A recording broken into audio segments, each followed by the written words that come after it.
If you love Baltimore sports, you'll love WNST.net. John and Brian, I was so close with Brian all the years when he was the coach, and he was abruptly gone. John comes in. I said to John, I was really close to Brian, don't hold that against me or, whatever. I think it's interesting, the two of you, because you have a story about Ozzie and John and Ozzie not knowing that you were going to, and people don't know that you guys really like each other. You're not seen that often. I remember when I was thinking about putting this event together back before Jen was diagnosed a second time, the first day of training camp last August, you, and I know Kevin Byrne was involved in this, you allowed Brian to speak. There's a real family thing. It's wonderful to have, give it up for these two guys to come together tonight. I don't think you've ever been in a setting like this, and people don't know that you do like each other, and that it's always a tough circumstance. There'll be a coach after you, there'll be a coach after you. Cower was before you, Noel was before him. Ted Marchibroda, we just lost him. I wish he could be here with us tonight. But just talk about your relationship a little bit, because you were at a competitive spot, and it is an awkward. 8 years ago was very awkward. 9 years ago. Well, the thing about it is, I think, we're all coaches and we all understand how the business is, so to speak, and having grown up in it. And I always admired, Coach Billick and Andy Reid and Brian played together, so that kind of relationship forged it, and we kind of know each other before games, and Coach had always just treated me just great when he was a head coach and I was an assistant coach. And you do think it's a little bit awkward, but it just transcends it. It just goes so far past that. And the thing that I learned from watching Coach Billick through that particular transition, and why it was so awesome when he came back, and he's been back other times and been through the building, and why it was an honor to have him to talk to the team, because he's a legend. He's a Raven. He's a Raven. He's a Raven. Brian Billick built the Ravens. He helped make the Ravens what they are. And that lasts forever. You walk together forever in that. But the thing I just wanted to point out was I watched grace. I watched the guy handle a situation that he's legendary, I think, in the city, and people know who he is. But I saw also grace, and I just saw class, and I said, that's something I can learn from that, and I just have so much respect for him for that.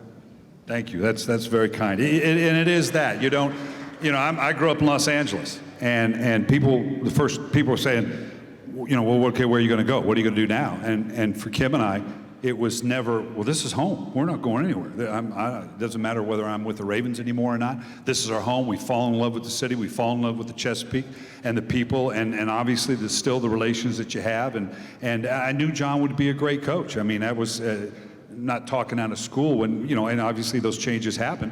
And the next day, Ozzie calls and says, okay, you got to help me here. What, because it caught him off guard as well. And I said, okay, what do you think? Well, you had done all coach hiring all the years that you were there, right? Right, and you're always looking for a succession plan, not necessarily for yourself, but, you always have, I want y'all to do well. I just don't want you to get rid of me. But so you're aware of all the coaches, and one of the first names that came to mind for me was John Harbaugh for a lot of reasons, not the least of which, and John was a long time, very successful special teams coach, which is an untapped resource. You think about it, a guy that, one, works with everybody on the team, two, nobody really wants to do what they're doing, right? I mean, you got to be a hell of a coach. Mike knows this, to be a special teams coach, to motivate and to recognize talent outside of traditional, okay, maybe he's not a starting linebacker, but this guy can give me 20, 25 snaps as a special team. And, once a Raven, always a Raven. That's why Kim and I, this is our home forever. We take great joy, and I mean it sincerely. The Super Bowl was a great event for us. And most of all, meeting your dad that week, and we had a couple shows, and we got Jack on, and your mom and the family, and there was a great thrill to meet them and recognize exactly where that all began. I watched a baseball game with your dad in Milwaukee. I like your dad even more. Your dad's all right. He knows baseball. He loves baseball. Go ahead, Luke. John and Mike, I asked Brian about this, but you guys came in very, very similar time. Mike, you were hired in 2007, John a year later. Now that this Ravens deal, this has become a legacy rivalry in the NFL in the same way we think of Dallas, Washington, Bears, Packers, etc. What does this rivalry mean for you? And let the fans have a little glimpse. What is Ravens Steelers week like for you guys twice a year? Well, it's to me it's the game that defines our season every year twice. And the week leading up to it, and I try not to put my foot in my mouth or say something stupid, and hope and pray that our guys don't do the same thing. And inevitably they do, and then I'm proud of them for doing it. And it just doesn't matter. It's just because everybody knows what the game is all about. But the thing I think about, and I've said this before, and I hope that Mike and the Steelers take it the right way. I think they do. Is just we feel very comfortable in that game, and I think you guys feel the same way. And we walk into the stadium there or at our place. And it's just like, it's a place where you feel like, I think I've died and gone to heaven because I'm a football coach and this is exactly where I want to be and where I belong. And then I'll walk out there and I'll see Coach Tomlin over there, the enemy, there he is. And he's got a big smile on his face just like he does now, and he gives me a big hug. And it's like, he's like, man, isn't this great? Isn't this the greatest thing? And I think of what my dad says, who's got it better than us? I mean, nobody. This is the greatest thing in the world.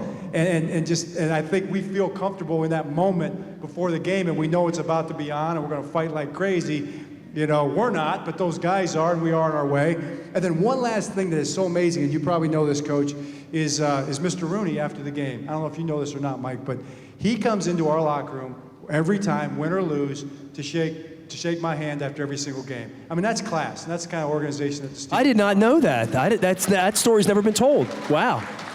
That's incredible. All right, so look, we're getting late, and we're going to wrap it up. We got one more? Oh, go more. Go We got to hear ahead. from Mike. Mike, go ahead. It's a pretty big game. Pretty big game. Is it a rivalry? Yeah, it's kind of hot. Hey, the thing about it, it is exciting. It is something that you look forward to because as a competitor, you want to be in the 5-star matchup. You want to be a part of it. It's humbling. We often talk, when we're doing it right and we meet, football wins. And football has been very good to all of us. So to have an opportunity to contribute to the game by a couple teams coming together and pursuing what they're pursuing, it's just something that you recognize the gravity of it and you're appreciative of being involved in it. So I want to wrap this up, and I'm giving everybody copies of the books, even the Steelers fans. Get them on the way out. Please pick them up. And we're going to draw some more cards here in a minute. But I just want to read because the day that I went to John and tried to get him over with Mike grabbed John over, and this is how I ended the book because this was in March. And John got grabbed by Mike. We came to the table. We had our wives. And Coach Tomlin held up drinks, stood up at the table, little cocktail table, and said to John Harbaugh and the world champion Baltimore Ravens, congratulations. And we had a toast, and he said, we'll see you twice next year. So, Minimum. I tried to get my wife to get some drinks and bring them up, but y'all want to toast to that? We'll see each other twice this year, including Christmas Day. Give it up for our coaches for their incredible generosity, their time. We're not done. All of the survivors, please come to the stage right now. All survivors, please come to the stage right now. I want to take a picture with all of you. James, you're a survivor now. Come on up here. You're not sneaking out the back door.